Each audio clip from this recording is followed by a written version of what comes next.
Selamat datang di channel Darah Biru Raja-Raja, sebuah channel yang membahas sejarah dan sisilah raja-raja di dunia.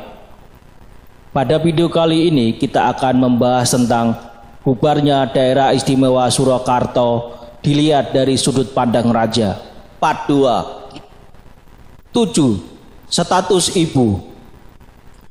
Ibu dari Sunan Pakubuwono ke-12 adalah Kanjeng Raden Ayu Kuspariah yang bergelar Gusti Kanjeng Ratu Pakubuwono, permaisuri kedua dari Sunan Pakubuwono ke-11. Susunan Pakubuwono ke-11 memiliki dua orang permaisuri, yaitu Gusti Kanjeng Ratu Kencono dan Gusti Kanjeng Ratu Pakubuwono, dan 5 selir. Gusti Kanjeng Ratu Kencono meninggal dunia pada tahun 1910 Masehi, sehingga tidak berkesempatan diangkat sebagai permaisuri tatkala suaminya mewarisi tahta kerajaan. Dari Gusti Kanjeng Ratu Kencono memiliki 1 orang putra dan 3 orang putri. Putra Gusti Kanjeng Ratu Kencono adalah Kanjeng Gusti Pangeran Haryo Mangkubumi, yang seharusnya naik tahta menggantikan ayahnya, karena beliau adalah putra tertua dari Pakubuwono ke-11. Akan tetapi karena alasan ibunya sudah meninggal dunia sebelum ayahnya naik tahta, maka Bendoro Raden Mas Suryo Guritno dipilih menjadi raja berikutnya. Ibu dari Sultan Hamengkubuwono ke-9 adalah Raden Ajeng Kustilah, istri utama ketika ayahnya masih putra mahkota dan dicerai sebelum ayahnya naik tahta. Gusti Bendoro Pangeran Haryo Puruboyo menikah dengan Raden Ajeng Kustilah sewaktu beliau masih pangeran.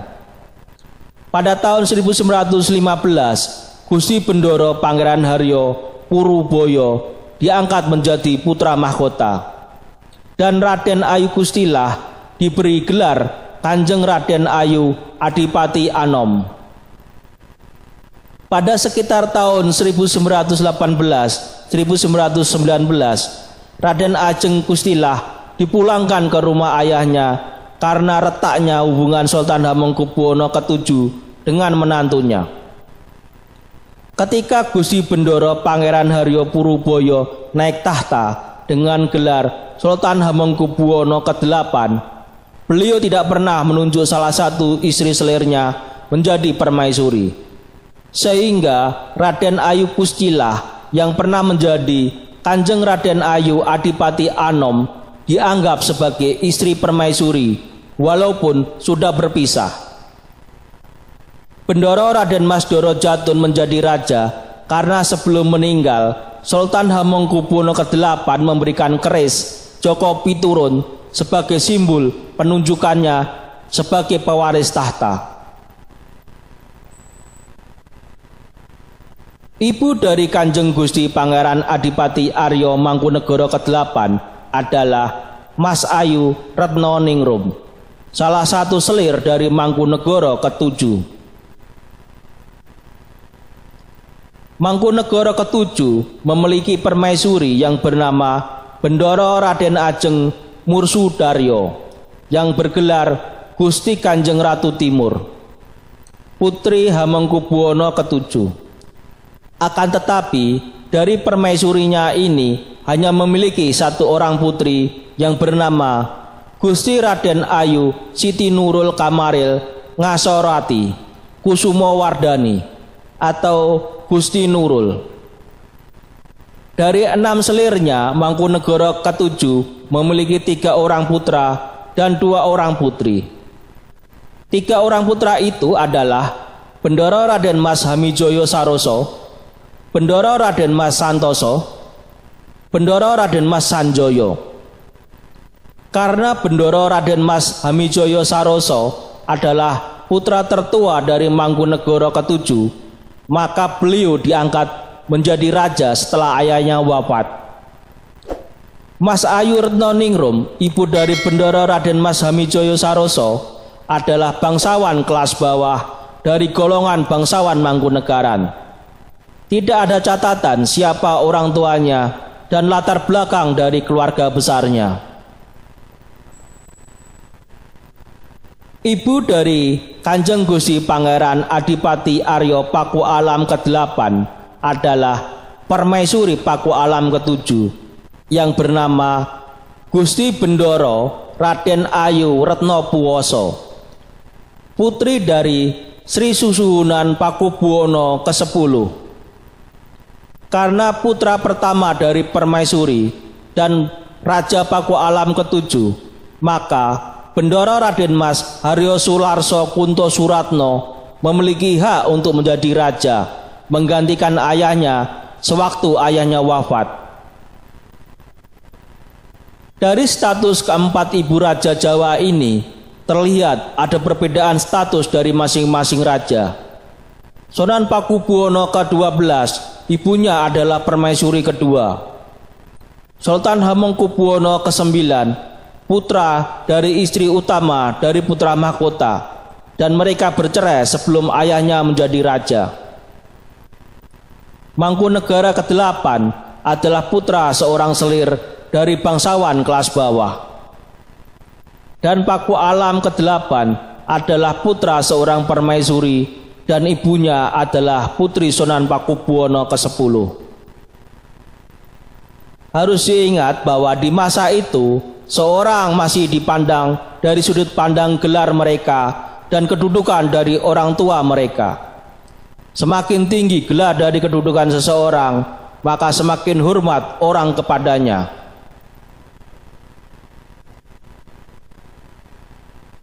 Delapan, status ibu sebelum menikah.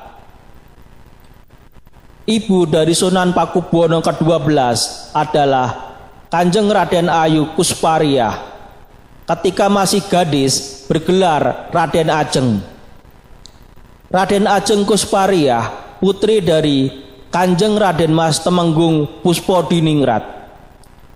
Kanjeng Raden Mas Temenggung Puspodiningrat, putra dari Kanjeng Raden Adipati Sosrodiningrat keempat, seorang patih Kasunanan Surakarta pada masa Sunan Pakubuwono ke-9 dan Pakubuwono ke-10.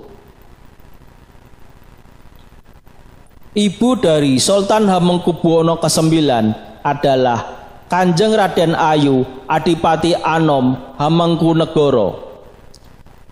Ketika masih gadis bernama Raden Ajeng Kustilah.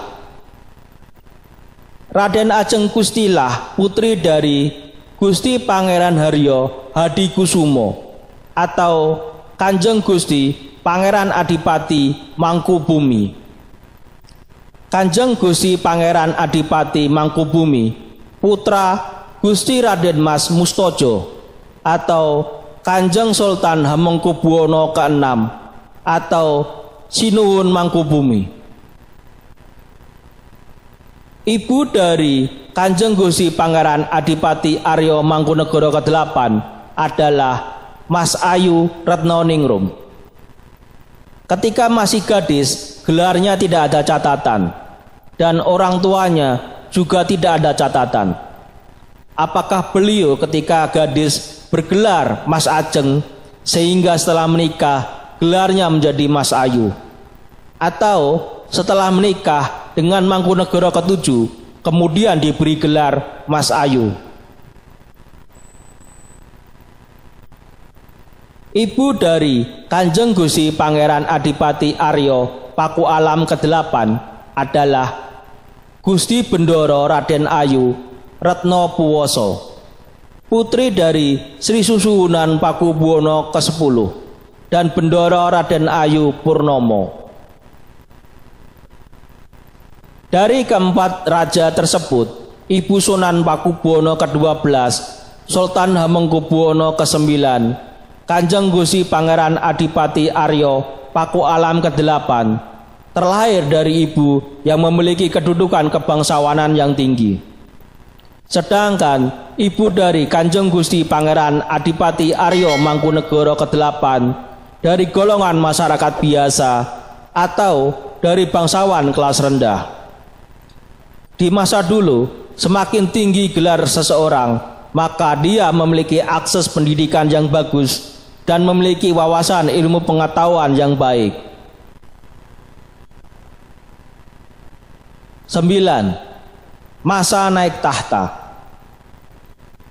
Sunan Pakubuwono ke-12 naik tahta pada masa akhir penjajahan Jepang, dan Jepang sudah mengalami kekalahan di banyak tempat. Pada masa ini, keadaan di Indonesia, terutama di Jawa, dalam keadaan genting. Sultan Hamengkubuwono ke-9 naik tahta pada masa penjajahan Belanda, dan sudah terjadi Perang Dunia Kedua di Eropa. Kanjeng Gusti Pangeran Adipati Aryo Mangkunegoro ke-8 naik tahta pada masa penjajahan Jepang. Pada saat itu, keadaan di Jawa relatif aman walaupun terjadi perang dan pengerahan masyarakat untuk mendukung Jepang dalam Perang Dunia Kedua. Kanjeng Gusti Pangeran Adipati Aryo Paku Alam ke-8 naik tahta pada masa penjajahan Belanda. Pada saat itu, keadaan di Jawa dalam keadaan aman. Sultan Hamengkubuwono ke-9 dan Kanjeng Gusti Pangeran Adipati Aryo Paku Alam ke-8 dilantik zaman penjajahan Belanda, dan keadaan di Jawa dalam keadaan aman. Hal ini memberikan waktu kedua raja untuk melakukan konsolidasi kekuasaannya, sehingga ketika terjadi perang, mereka lebih siap untuk hal-hal keadaan yang buruk akibat perang. Sunan Pakubuwono ke-12 dan Kanjeng Gusti Pangeran Adipati Aryo Mangkunegoro ke-8 dilantik pada masa penjajahan Jepang dan dalam kondisi Perang Dunia Kedua, sehingga mereka agak kesulitan untuk mengkonsolidasikan kekuasaan dalam genggamannya.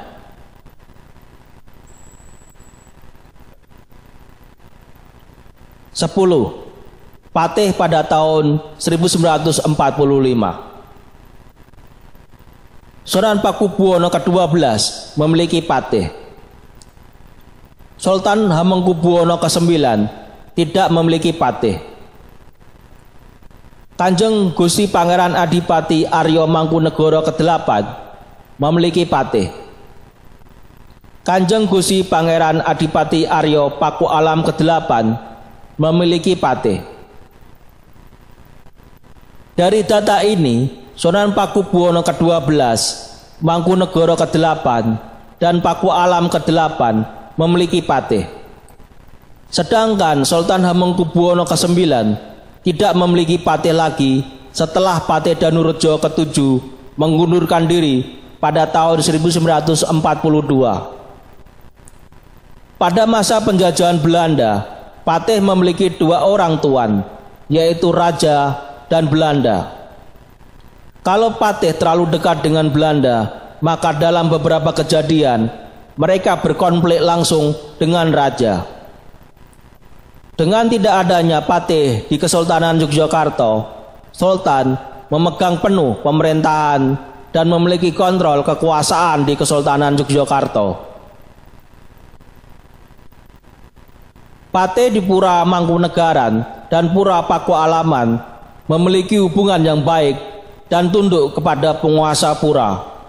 Sedangkan patih di Kasunanan Surakarta dianggap memiliki sikap yang ambigu ketika tersiar kabar bahwa Belanda akan kembali lagi di Pulau Jawa.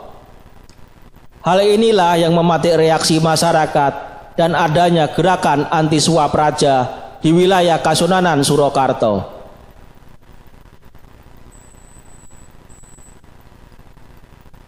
11. Adanya faksi internal. Dalam pemerintahan Kasunanan Surakarta, Sunan Pakubuwono ke-12 menghadapi beberapa faksi dalam kerajaannya, yaitu 1. Faksi Kanjeng Gusti Pangeran Haryo Mangkubumi atau putra dari Gusti Kanjeng Ratu Kencono yang menjadi saingannya untuk menjadi Raja Kasunanan Surakarta. 2. paksi Gusti Raden Mas Abimanyu atau Kanjeng Gusti Pangeran Haryo Kusumo Yudo, saingan ayahnya untuk menjadi Sunan Pakubuwono ke-11. 3. Paksi Kanjeng Raden Adipati Patih Sosrodiningrat ke-5, Patih Kasunanan Surakarta. Dalam pemerintahan Kesultanan Yogyakarta, Sultan Hamengkubuwono ke-9 mampu mengkonsolidasikan kekuasaan dalam genggamannya setelah Patih Danurejo ke-7 mengundurkan diri. Dalam pemerintahan Kadipaten Projo Mangkunegaran, Mangkunegoro ke-8 tidak memiliki paksi yang menentangnya. Hubungan antara Mangkunegoro ke-8 dengan patihnya Kanjeng Raden Mas Temenggung Haryo Partono Handoyonoto dan 3 orang bupati di wilayahnya sangat baik dan saling bahu-membahu menjaga wilayahnya. Dan harus diingat bahwa Mangkunegaran memiliki Ex Legium Mangkunegaran, sebuah tentara kerajaan yang modern dan paling kuat saat itu. Dalam pemerintahan Kadipaten Projo Paku Alaman, Paku Alam ke-8 tidak memiliki paksi yang menentangnya. Paku Alam ke-8 sudah menjadi raja selama 8 tahun ketika proklamasi kemerdekaan Republik Indonesia. Sehingga Paku Alam ke-8 sudah berhasil mengkonsolidasikan politik kekuasaan di Kadipaten Paku Alaman. Dari data ini terlihat bahwa Kasunanan Surakarta pada tahun 1945 dalam keadaan yang terpecah di antara para bangsawannya. Sehingga ketika terjadi gerakan aksi masyarakat yang digerakkan oleh Dr. Muwardi melalui Kesatuan Barisan Banteng, Kasunanan Surakarta tidak siap. Sedangkan Kadipaten Projo Mangkunegaran dengan bantuan Legium Mangkunegaran mampu melakukan perlawanan dan berhasil merebut kembali wilayah dan pabrik-pabriknya yang sempat dikuasai masa Barisan Banteng. 12. Gaya pemerintahan tahun 1945. Sunan Pakubuwono ke-12 memerintah melalui patihnya, yaitu Patih Kanjeng Raden Mas Adipati Sosrodiningrat ke-5. Pada tanggal 17 Oktober 1945, Patih Sosrodiningrat ke-5 diculik dan dibunuh. Namun ada versi lain dari keluarganya yang menyatakan bahwa beliau berhasil melarikan diri dengan luka infeksi yang parah dan baru meninggal dunia tahun 1967 di usia ke-76. Kemudian digantikan oleh Patih Kanjeng Raden Mas Adipati Yudonegoro, bekas Bupati Klaten. Pada bulan Maret 1946, Patih Yudonegoro diculik dan dibunuh. Kemudian posisi Patih diisi Kanjeng Raden Mas Temenggung Haryo Wuryoningrat yang seminggu kemudian diculik dan dibunuh. Pemerintahan Pakubuwono ke-12 sendiri tidak terlalu efektif karena adanya penculikan dan pembunuhan 3 patihnya. Bahkan Sunan Pakubuwono ke-12, Kanjeng Ratu dan Kanjeng Raden Mas Temenggung Haryo Suryo Hamijoyo diculik pada bulan Januari 1946. Sultan Hamengkubuwono ke-9 tidak memiliki patih semenjak tahun 1942. Jalannya pemerintahan langsung dipegang Sultan Hamengkubuwono ke-12. Karena sudah menjadi raja selama 5 tahun, Sultan Hamengkubuwono mampu menjalankan pemerintahan yang efektif. Walaupun selama periode awal pemerintahannya terjadi percobaan perubahan administrasi pemerintahan. Ada beberapa perubahan administrasi yang berhasil, ada juga yang gagal. Mangkunegara ke-8 memiliki pate yang setia dan punya kemampuan administrasi yang baik, sehingga jalannya pemerintahan dapat berjalan dengan baik. Bupati di Kabupaten Anom, Karanganyar, Wonogiri, dan Malangjiwan setia kepada Mangkunegaran, sehingga keadaan di 3 kabupaten Anom tersebut cukup aman. Keberadaan ex Legium Mangkunegaran juga membantu meredakan kekacauan di wilayah Mangkunegaran. Paku Alam ke-8 memiliki pate yang sangat cakap dan berpengalaman karena sudah mengabdi di zaman ayahnya. Paku Alam ke-8 sudah menjadi raja selama 8 tahun, sehingga beliau bisa membaca perubahan geopolitik di tanah Jawa dan mengambil keputusan yang tepat untuk menghadapi perubahan zaman.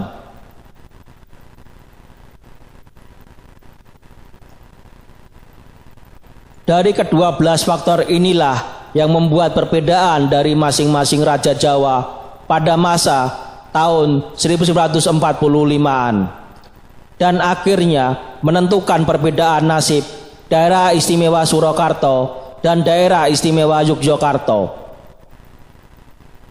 Demikian video tentang bubarnya daerah istimewa Surakarta dilihat dari sudut pandang raja, part 2.